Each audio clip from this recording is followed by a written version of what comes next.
അസ്സലാമലൈക്കും ഫസീസ് വേൾഡിലേക്ക് എല്ലാവർക്കും സ്വാഗതം. അപ്പോൾ ഇന്ന് ഞാനൊരു പാലപ്പത്തിൻ്റെ റെസിപ്പി ആയിട്ടാണ് വന്നിട്ടുള്ളത്. നല്ല സോഫ്റ്റ് ആയിട്ടുള്ള സൈഡൊക്കെ നല്ലതുപോലെ മൊരിഞ്ഞിട്ടുള്ള നല്ല ടേസ്റ്റി ആയിട്ടുള്ളൊരു പാലപ്പാട്ട നമ്മൾ ഇന്ന് ഉണ്ടാക്കാൻ പോണത്.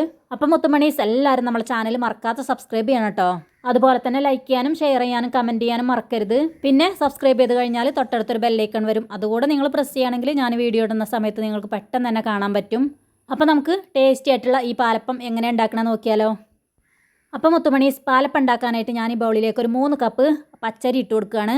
നമ്മൾ സാധാ ദോശയൊക്കെ ചുടുന്ന പച്ചരി ആട്ടത്, റേഷൻ കടയിൽ നിന്ന് കിട്ടുന്ന പച്ചരി ഇല്ലേ അതാട്ടത്. ഇനി ഇത് നല്ലതുപോലെ ഒന്ന് കഴുകിയെടുക്കണം. അപ്പോൾ ഞാനിത് നല്ലതുപോലെ ഒന്ന് കഴുകിയെടുത്തിട്ട് ഇപ്പോൾ വരാം കേട്ടോ. അപ്പോൾ ഇതാ നമ്മളെ പച്ചരി ഞാൻ നല്ലതുപോലെ കഴുകിയെടുത്ത് വന്നിട്ടുണ്ട്. ഇനി ഇത് നല്ലതുപോലെ ഒന്ന് കുതിർന്ന് കിട്ടാൻ വേണ്ടിയിട്ട് വെള്ളത്തിലിട്ട് വെക്കണം. അപ്പം ഞാനിത് ഒരു ഉച്ച കഴിഞ്ഞൊരു 3 മണിയാവണ സമയത്താട്ടത് വെള്ളത്തിലിട്ട് വെക്കണത്. ഇനി ഇതിലേക്ക് വെള്ളം ഒഴിച്ചു കൊടുക്കുകയാണ്. ഈ അരി മുഴുവനായിട്ട് മുങ്ങിക്കിടക്കാൻ ആവശ്യമായിട്ടുള്ള വെള്ളാട്ടം നമുക്ക് ഇതിലേക്ക് ഒഴിച്ചെടുക്കേണ്ടത്. ഞാൻ രാവിലെ പാലപ്പം ഉണ്ടാക്കാനായിട്ട് വിചാരിച്ചിട്ടുള്ളത്. അതുകൊണ്ട് ഇത് രാത്രി മാവ് കൂട്ടി വെച്ചാൽ മതിയല്ലോ. ചുരുങ്ങിയത് നമ്മൾ ഒരു 3 മണിക്കൂറെങ്കിലും ഇങ്ങനെ വെള്ളത്തിലിട്ട് വെക്കണം കേട്ടോ. അപ്പം ഞാൻ അരിൻ്റെ മുകളിലായിട്ട് വെള്ളമൊക്കെ ഒഴിച്ചെടുത്തിട്ടുണ്ട്. ഇനി ഇതുപോലെ ഒരു അടപ്പ് വെച്ചിട്ട് അടച്ചു വെച്ച് കൊടുക്കുകയാണ്. ഇനി ഞാനിത് രാത്രി 9 മണിയാവുന്ന സമയത്തായിട്ട് അരച്ചെടുക്കുക. അപ്പോൾ ഇതാ നമ്മളെ അരി വെള്ളത്തിലിട്ടിട്ട് ഇപ്പോൾ 6 മണിക്കൂർ കഴിഞ്ഞിട്ടുണ്ട് കേട്ടോ. ഇപ്പോൾ സമയം രാത്രി 9 മണിയായിട്ടുണ്ട്.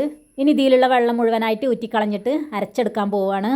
അപ്പോൾ അതിലുള്ള വെള്ളം മുഴുവനായിട്ട് ഊറ്റിക്കളഞ്ഞിട്ടുണ്ട്. ഈ കുതിർത്ത് വെച്ചിട്ടുള്ള അരി ഞാൻ 2 പ്രാവശ്യമായിട്ടാട്ടോ ഈ മിക്സിൻ്റെ ജാറിലിട്ടിട്ട് അരച്ചെടുക്കുന്നത്. അപ്പം നമ്മൾ സോക്ക് ചെയ്തെടുത്തിട്ടുള്ള അരി ഞാൻ ഇതിലേക്ക് ഇട്ട് കൊടുക്കുകയാണ്. ഏകദേശം 1 കപ്പോളം അരിയാട്ടോ ഞാൻ ഈ മിക്സിൻ്റെ ജാറിലേക്ക് ഇട്ട് കൊടുക്കുന്നത്. ഇനി നമ്മളിതിലേക്ക് നാളികേരാട്ടോ ചേർത്ത് കൊടുക്കാൻ പോണത്. അപ്പം ഞാൻ നാളികേരം ചിരകിയൊക്കെ എടുത്തിട്ടുണ്ട്. 1 മുറി നാളികേരം മുഴുവനായിട്ട് ഞാൻ എടുത്തിട്ടുണ്ട് കേട്ടോ.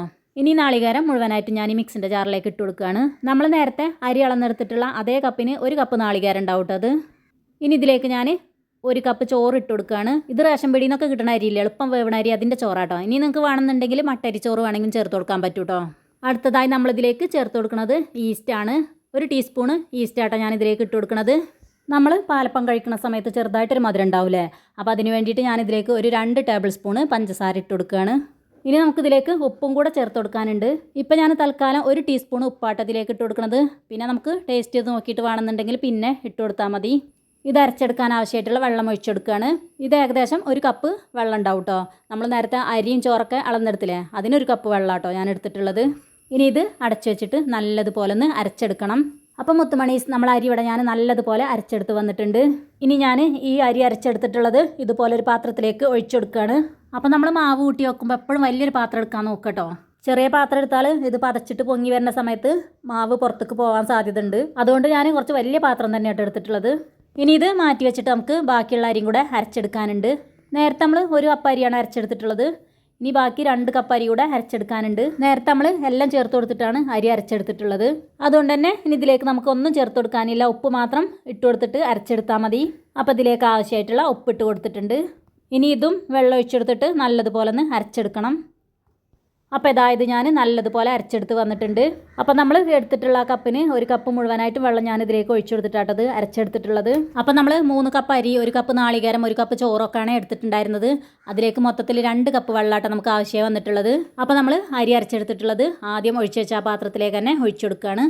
അപ്പോൾ അത് മുഴുവനായിട്ട് ഒഴിച്ചെടുത്തിട്ടുണ്ട്. ഇനി ഇത് നല്ലതുപോലെ ഒന്ന് മിക്സ് ചെയ്ത് കൊടുക്കണം കേട്ടോ. ഇനി ഈ സമയത്ത് ടേസ്റ്റ് ചെയ്ത് നോക്കിയിട്ട് ഉപ്പില്ലാന്നുണ്ടെങ്കിൽ ഉപ്പ് ചേർത്ത് കൊടുത്താൽ മതി. അപ്പം ഞാൻ ടേസ്റ്റ് ചെയ്ത് നോക്കിയിട്ട് ഉപ്പൊക്കെ കറക്റ്റ് ആയിരുന്നു കേട്ടോ, അതുകൊണ്ട് ഞാൻ ചേർത്ത് കൊടുക്കണില്ല. അപ്പോൾ ഇതേ ലൂസിലാട്ടോ നമ്മളിത് കലക്കിയെടുക്കേണ്ടത്. ഇനി ഇത് നമുക്ക് റെസ്റ്റ് ചെയ്യാൻ വെക്കണം.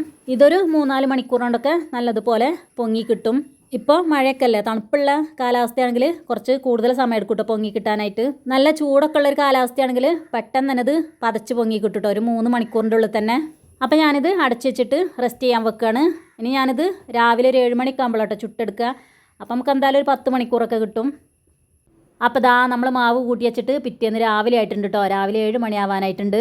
അപ്പോൾ നമ്മളെ മാവ് നല്ലതുപോലെ പതച്ച് പൊങ്ങിയൊക്കെ വന്നിട്ടുണ്ട്. ഞാൻ മാവ് കൂട്ടി വെച്ചത് വലിയൊരു പാത്രത്തിലായതുകൊണ്ട് അത്ര തന്നെ പതച്ച് പൊങ്ങിയതായിട്ട് തോന്നുന്നില്ല കേട്ടോ വീഡിയോയിൽ കാണുമ്പോൾ. പക്ഷേ അത് നല്ലോണം പതച്ച് പൊങ്ങി വന്നിട്ടുണ്ട് കേട്ടോ. ഇനി നമ്മളിത് നേരെ പാലപ്പം ഉണ്ടാക്കിയെടുക്കാൻ പോവുകയാണ്. ഇനി ആരെങ്കിലും ഉപ്പ് ചേർത്ത് കൊടുക്കാൻ മറന്നിട്ടുണ്ടെങ്കിൽ ഈ സമയത്ത് ഇട്ട് കൊടുത്താലും മതി കേട്ടോ.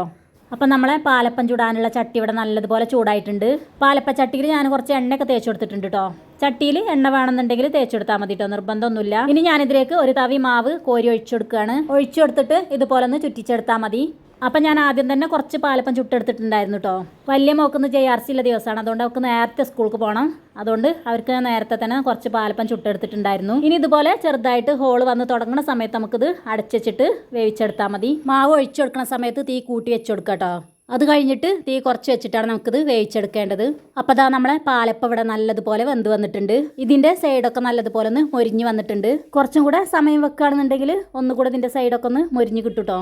പാലപ്പത്തിൻ്റെ സൈഡ് മൊരിയണത് ചിലർക്കൊന്നും ഇഷ്ടമുണ്ടാവില്ല. അങ്ങനെയുള്ളവർ പെട്ടെന്ന് തന്നെ ചട്ടിയിൽ നിന്ന് എടുത്താൽ മതി കേട്ടോ. അപ്പോൾ ഞാൻ നേരത്തെ പറഞ്ഞല്ലോ കുറച്ചപ്പം നേരത്തെ തന്നെ ചുട്ടെടുത്തിട്ടുണ്ടായിരുന്നു. ആ പാത്രത്തിലേക്ക് തന്നെയായിട്ട് ഇത് ഇട്ട് കൊടുത്തിട്ടുള്ളത്. അപ്പോൾ നമുക്ക് നല്ല സോഫ്റ്റ് ആയിട്ടുള്ള സൈഡൊക്കെ നല്ലതുപോലെ മൊരിഞ്ഞിട്ടുള്ള നല്ല ടേസ്റ്റി ആയിട്ടുള്ള പാലപ്പം കിട്ടിയിട്ടുണ്ട്. ഇനി നമുക്ക് ബാക്കിയുള്ളതെല്ലാം അതുപോലെ ചുട്ടെടുത്താൽ മതി. ഇതിലേക്ക് ഞാൻ ടേസ്റ്റി ആയിട്ടുള്ളൊരു ചിക്കൻ കറി ആയിട്ട് ഉണ്ടാക്കിയിട്ടുള്ളത്. നാളികേരപ്പാലൊക്കെ ഒഴിച്ചിട്ടാണ് ഉണ്ടാക്കിയിട്ടുള്ളത്. അപ്പോൾ അതിൻ്റെ റെസിപ്പി വേണമെന്നുണ്ടെങ്കിൽ കമൻറ്റ് ചെയ്താൽ മതി. അപ്പോൾ അതാ 2-3 പാലപ്പം ഞാനിവിടെ ചുട്ടെടുത്തിട്ടുണ്ട് കേട്ടോ. അപ്പോൾ ഇതുപോലെ നിങ്ങൾ ഉണ്ടാക്കിയെടുക്കുകയാണെങ്കിൽ നിങ്ങൾക്ക് ടേസ്റ്റി ആയിട്ടുള്ള പാലപ്പം ഉണ്ടാക്കിയെടുക്കാൻ പറ്റും. അപ്പോൾ എല്ലാവരും നമ്മളെ ചാനൽ മറക്കാതെ സബ്സ്ക്രൈബ് ചെയ്യണം കേട്ടോ. ഇപ്പോൾ കണ്ടില്ലേ നല്ല സോഫ്റ്റ് ആയിട്ടുള്ള പാലപ്പം നമുക്ക് കിട്ടിയിട്ടുള്ളത്. സൈഡൊക്കെ നല്ലതുപോലെ ഒന്ന് മൊരിഞ്ഞിട്ടുണ്ട്. ഇതിൻ്റെ നടുഭാഗമൊക്കെ നല്ല സോഫ്റ്റ് ആട്ടോ. അപ്പോൾ എല്ലാവരും പാലപ്പം ഇതുപോലെ ഒന്ന് ഉണ്ടാക്കി നോക്കുക കേട്ടോ. അതുപോലെ തന്നെ നിങ്ങൾക്ക് വീഡിയോ ഇഷ്ടമായിട്ടുണ്ടെങ്കിൽ ലൈക്ക് ചെയ്യാനും ഷെയർ ചെയ്യാനും കമൻറ്റ് ചെയ്യാനും മറക്കരുത്. അപ്പോൾ ഓക്കെ, അസ്സലാമു അലൈക്കും.